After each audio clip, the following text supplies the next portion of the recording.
What would you get if you crossed Tomorrow When the War Began by John Marsden and Dean Koontz's Frankenstein series? The answer is The Invisible Tether by JP McDonald.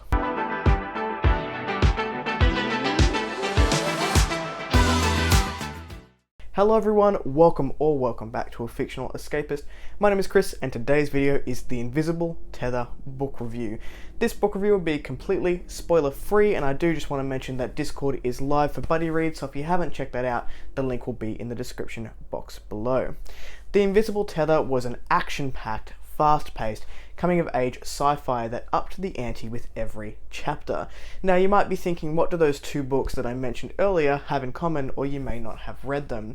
Tomorrow When the War Began by James Marsden was another coming-of-age story that a group of teenagers basically go away on a camping trip, and when they come back, they find the world very, very different, and have to figure out what's happened and where they fit into this new dystopian mess. And then we have the Frankenstein series by Dean Koontz, which focuses very heavily on cloning and basically wanting to wipe out humanity so that clones can take over and become the superpower. So those two storylines meshed together made for a really interesting, enjoyable, and action-packed time. Throughout The Invisible Tether, we follow a group of 20-somethings, and it's quite a big cast.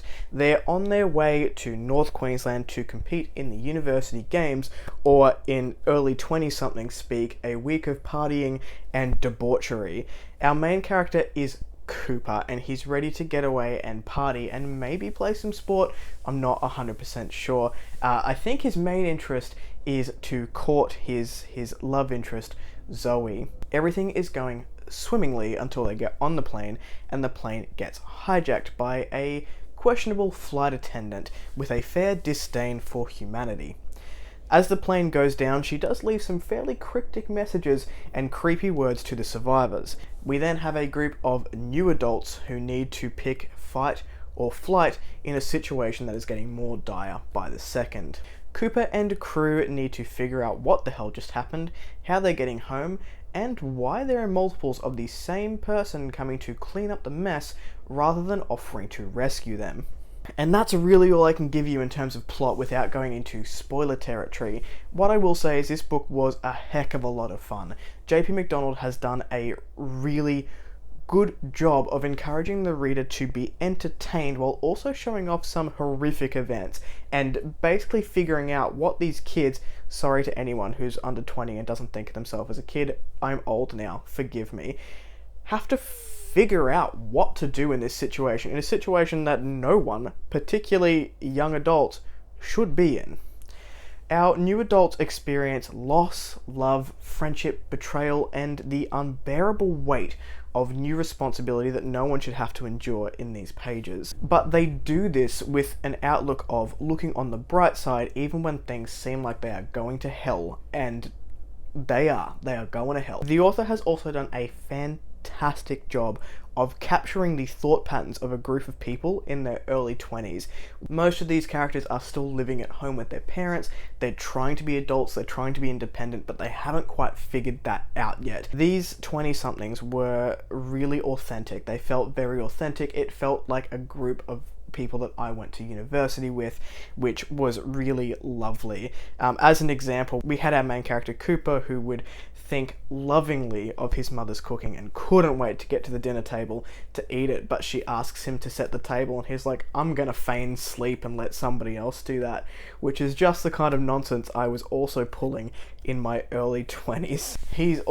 Cooper's also a little bit awkward, particularly with his love interest Zoe. He's not sure what the signs mean. He's telling himself off for thinking of impure thoughts, which is fairly wise because they just crashed. The plane just crashed. Get your mind out of your pants, Cooper. There are bigger fish to fry, and you probably should find some because you're going to be hungry. I will say, if you're a character-driven reader, you're going to enjoy this story. The characters are the absolute heart of this story with all the madness that's going on around it, and while it is action-packed, it all does come down to these characters and the interactions that they have with each other. We have a huge ensemble cast throughout this story, each having their own sort of unique outlook on life and skill set that they bring to the table, which is interesting to watch unfold. These new adults sort of you know, they only spend so much time with each other, but they obviously enjoy each other's company, and spending more time with one another and in more dire straits, the tensions start to rise and they start to nitpick at each other as well, and that all felt very authentic, and it was interesting to watch that all unfold as an outsider. But because the characters were very much the heart of this story, I just want to touch on my favourite throughout the book. So my personal favourite was Casey. She, on the surface, seemed very superficial, but was the biggest sweetheart in the entire book. And it was very much a message of, don't judge a book by its cover. Don't judge someone purely on looks before you even know them. Make sure you have a conversation, really get to know their heart and what's inside of them before you make that judgment. And that message was throughout the book as well, not just with Casey, with other members of the cast, but it was so lovely and heartwarming with this particular character. The interactions that others had with her as a character opened up conversations about how we as a society define youth and beauty and what is really important, and I thought that was just lovely. This book was super fast paced and action heavy, but it also gave the reader enough time to sort of settle with events as it happened. Some of the action sequences in this book happened so fast that you had to stop and think and say, wait, did that really just happen? But then the consequences of those actions will be splattered over the next page of the book, and it was intense in some scenes in particular. Although this book was fairly action heavy, it was unapologetically Australian, and JP McDonald is an Australian author, and it bled through the pages, and it was so lovely as a fellow Australian to read some of those sentiments that came through the pages. I really enjoyed the nostalgic feeling that I got from, you know, activities that had been undertaken by Cooper, our main character.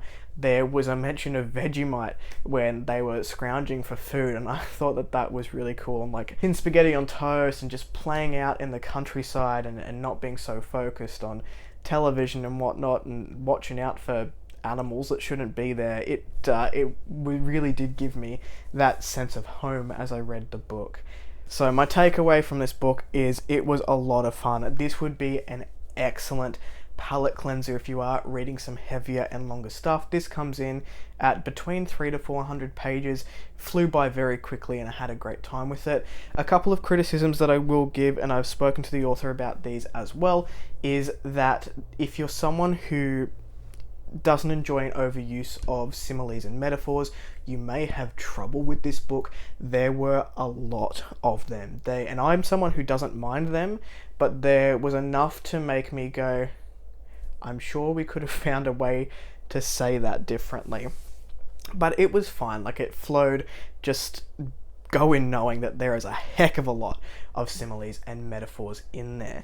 The other thing is that our cast in this book is so big for 300 to 400 pages that some of them may get lost while you're reading it, and that's okay. Don't let it take it away from the enjoyment of the book, but it is very large and you may just lose some people in your brain along the way. Other than that, solid debut sci-fi novel and a great palette cleanser if you're looking for something of that variety. Those are my thoughts. That's pretty much it from me. If you like the content, give it one of those. If you want to see more of it, click subscribe at your will, and I will catch you in the next video. Ciao.